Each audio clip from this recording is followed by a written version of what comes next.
Welcome to the Math 1 lesson summary video for the task Don't Break the Chain.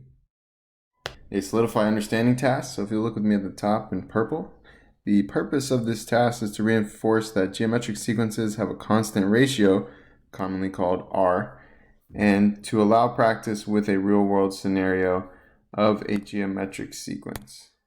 So again, that constant ratio is commonly referred to as R, and there'll be another video linked on this same page if you want to learn more about that after this video.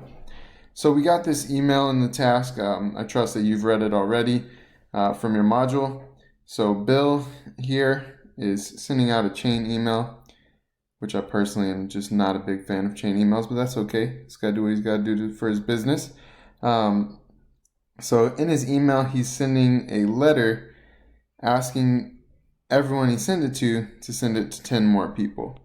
So if we read down further, what's highlighted here in yellow is the key. It says on day 1, Bill starts by sending the email out to 8 of his closest friends. So, he's asking us to send it to 10 people, but he could only send it to 8. Come on, Bill. I'm just kidding. But they each forward it to 10 people so that on day 2 it's received by 80 people. And then we assume that from there the chain continues unbroken with everyone sending it to 10 more people. So just taking that information that we get from that sentence that's highlighted, I've created a table down here. And the questions that were asked are, on day 7, how many people will receive the email? And on day n, how many people will receive the email?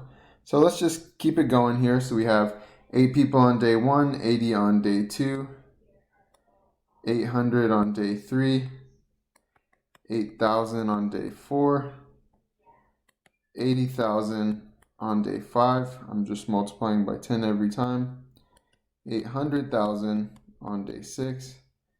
And then 8 million on day 7. So we've already answered this question by using our table, 8 million. And so let's kind of talk about, because this is what they get into later, what type of thinking am I using to fill in this table? I'm using recursive thinking. So we can create a recursive formula for this situation.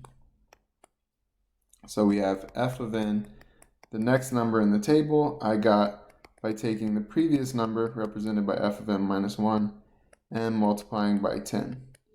And where did we start? We started at f of 1 equals 8.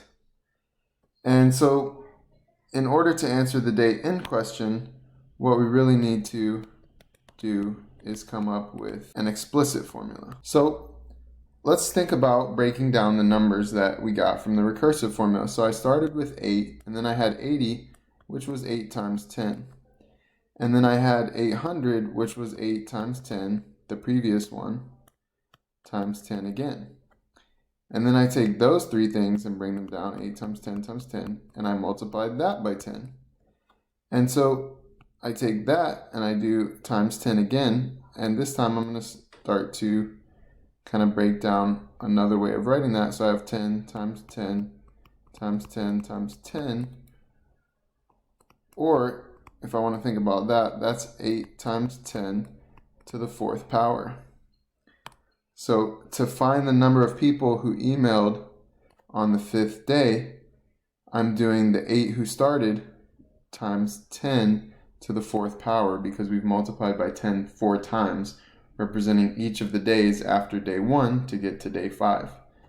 Similarly, if I continue the next one, it would be 8 times 10 to the 5th power. So notice that on day 6 here, it's 5 here. So an explicit rule for this situation, we know we're starting at 8. We're multiplying by 10. This would have to be n minus 1, because the exponent on the 10 every time, this one would be 10 to the 6th, is 1 less than the day number. So 6 is 1 less than 7. And so we can see that that formula works for the entire table. So to answer the question of day n, we have this explicit formula right here. F of n equals 8 times 10 to the n minus 1. So if we look back at the wording of problem 2, it asks us to explain our answer with as many representations as possible. And we've already created a table, a recursive rule, and an explicit rule. So the next logical thing to do would be to make a graph. And I've pulled up Desmos.com in order to enable us to do that. So you can type in your explicit rule in slot 1 here, using the same notation that we used in the task. F of n equals 8 times 10 to the n minus 1. Notice you have to put in parentheses in order for the n minus 1 to correctly stay in the exponent. But this can create some errors in Desmos if we use this kind of notation. So typically, I find it more helpful to use y and x whenever graphing in Desmos. So I'll type y equals 8 times 10 to the n minus 1. Sorry, to the x minus 1. And we get this graph which pops up. It's helpful to adjust our settings to make sense with what we looked at in the task. So we looked at 0 days up to 7 days, but it's okay for us to go up to 10 to get a more full picture. And we started with 0 emails and we got all the way up to 8 million emails. So we can make our Y maximum here to be 8 million. And now we get a nice picture of this graph, and we can see the way that a geometric sequence and its growth looks on a graph. And this is called exponential growth, which we'll talk much more about in the next module.